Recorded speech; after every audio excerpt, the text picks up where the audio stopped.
कुछ दिनों पहले एक आदमी को बुखार आया और उसका शरीर हरा पड़ने लगा।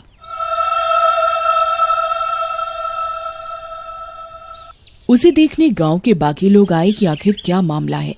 गांव वालों ने जब उसे बिस्तर पर लेटे हुए तड़पते हुए देखा तो बहुत दुखी हुए।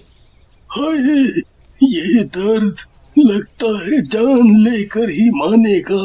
हाँ, इस बुखार का कोई इलाज नहीं कर पा रहा। हाय, मैं क्या करूं? हाँ। ये क्या हुआ है तुम्हें भाई? तुम्हारे शरीर का रंग हरा होने लगा है और तुम्हारे शरीर पे ये फोड़े फुंसी कैसे निकल रहे हैं? पता नहीं भाइयों, ये मुझे शायद इस जन्म के पापों का फल मिल रहा है। गांव वाले आपस में खुसुर फुसुर करते हैं। अरे गोपाल भैया, इस कुष्ठ रोगी से दूर रहो, छुओ मत, वरना ये फोड़े फुंसी तुम्हें भी लग जाएंगे। वैसे भी ये कितने दिनों का मेहमान है।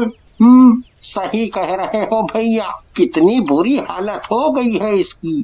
पता नहीं कौन से बुरे कर्म करे हैं जो ऐसा फल मिल रहा है। ये खबर पूरे गांव में फैलने लगती है और अब गांव का कोई भी आदमी या औरत पीड़ित के पास नहीं जाता था।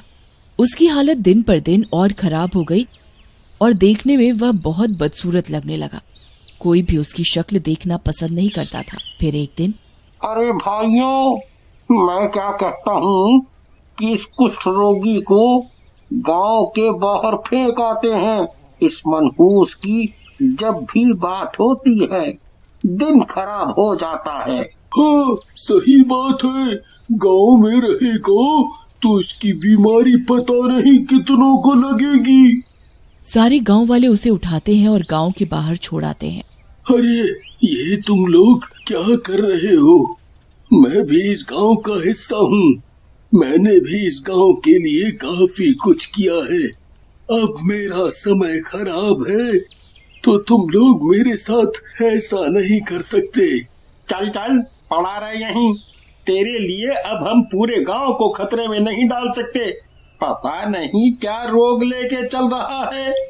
पीड़ित गांव वाला चिल्लाता रह जाता है पर उसकी कोई नहीं सुनता और ठंड भरे दिनों में कुछ दिनों तक वह आदमी ऐसे ही दिन रात रोग से तड़पता रहा और एक रात तड़पते तड़पते उसकी मौत हो गई।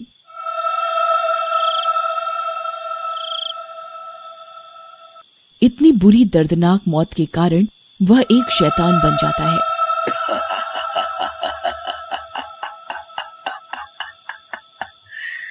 आखिर मुझे दर्द से मुक्ति मिल ही गई। पर गांव वालों, मैं तुमसे बदला जरूर लूंगा। तुम सबने मिलके मुझे गांव से निकाला था ना, खुद को बचाने के लिए। पर अब तुम लोगों की उल्टी गिनती शुरू।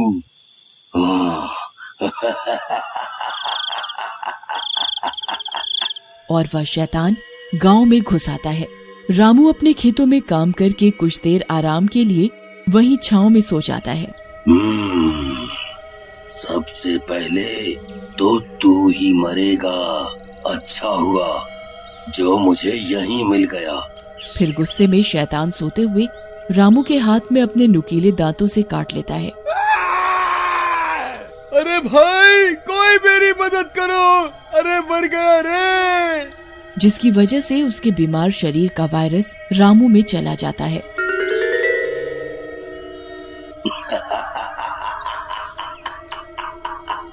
अब आएगा मजा।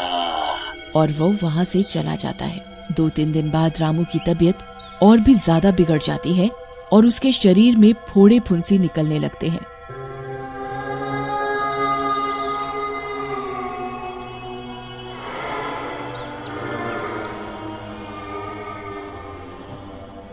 और धीरे धीरे उसका शरीर अलग रंग का होने लगता है।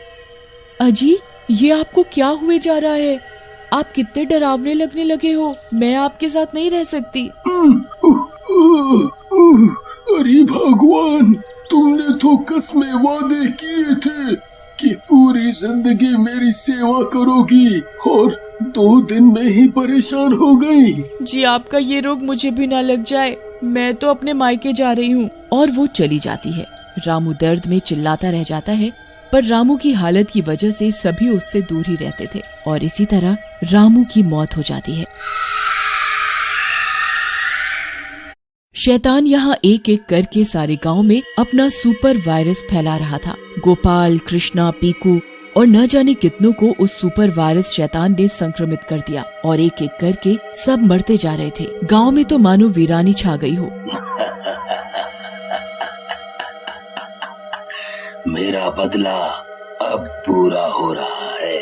मेरा मकसद है मैं सबको अपने सुपर वायरस से संक्रमित करके शक्तिशाली बन जाऊं और हर जगह मेरा ही राज हो, और ये अब जल्दी ही होने वाला है।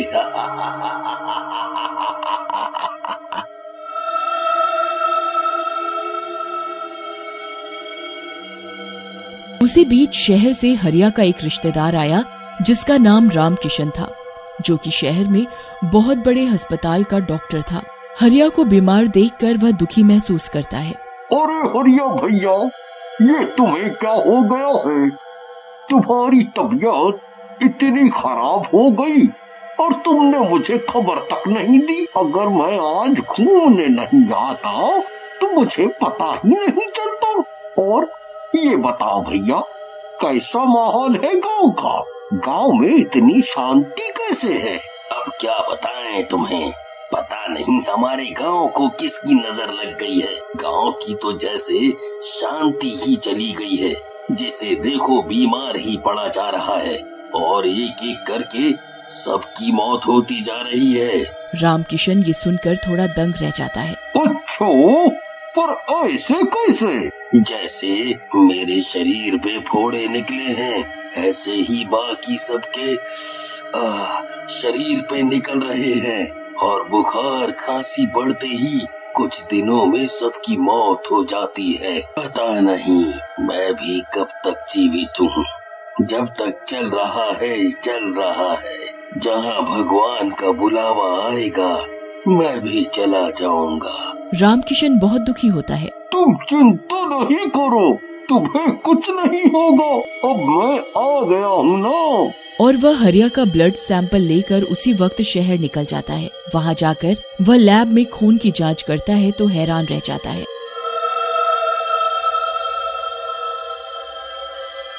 How is it possible?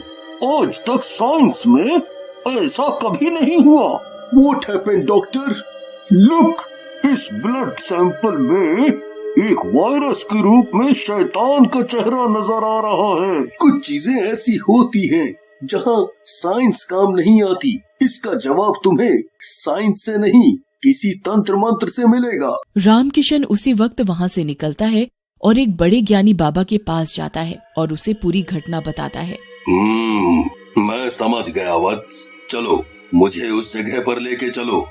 Doctor Ramkishan बाबा को उस गांव में लेकर जाता है और हरिया की हालत दिखाता है। देखकर बाबा उन्हें आंखें बंद करके कुछ मंत्र बोलते हैं और उन्हें दिव्य दृष्टि में उस शैतान का चेहरा नजर आता है। बेटा, मेरा ज्ञान ये बताता है कि यहाँ के लोगों ने एक आदमी के साथ दुर्व्यवहार किया था, जो अब शैतानी रूप में सबसे बदला ले रहा है, ये सुपर वायरस फैला के। तभी हरिया को उस आदमी की याद आती है और वह बाबा और रामकिशन को पूरी कहानी बताता है। चलो, हमें उसकी लाश के पास जल्द से जल्द पहुंचना होगा। और वे दोनों गांव के बाहर उसकी लाश ढूंढते हैं। वो देखो बाबा, लाश वहाँ है। तभी शैतान वहाँ प्रकट हो जाता है। वह बाबा को अपनी लाश के पास जाने से रोकता है।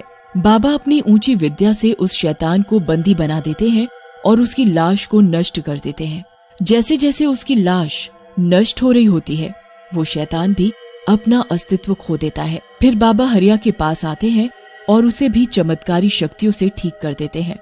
देखो हरिया, तुमने और सबने पाप तो किया है, पर अब इसका पश्चाताप करने के लिए उस आदमी के नाम से गांव के मंदिर में हवन करवाओ, जिससे उसकी आत्मा को शांति मिल सके और गांव की सुख शांति भी वापस आ जाए। सभी गांव वाले वैसा ही करते हैं और हंसी खुशी रहने लगते हैं।